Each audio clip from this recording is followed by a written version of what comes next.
হ্যাঁ ভাবি আমার যেমন তেমন খালি আমার আলাপি টিকিটের রং এখনো যারা নেন নাই অতি শীঘ্রই যোগাযোগ করে নাহিদ ইলেকট্রনিক আছে আমার কাছে।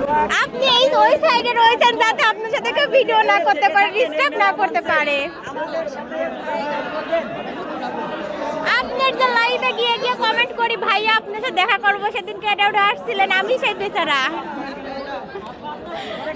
কিন্তু আপনার তানসিম ওয়ার্ল্ড কিন্তু আপনার সঙ্গে যে একটা ছন্দ মিলানোর ইচ্ছা ছিল আমার ভাইয়া, আপনার সঙ্গে যে আমার একটা ছন্দ বলার ইচ্ছা ছিল, সেটার কি হবে? একটা ছন্দ বলার ইচ্ছা ছিল আপনার সাথে, সেটার কি হবে? ওইখান থেকে কি হবে বলবো?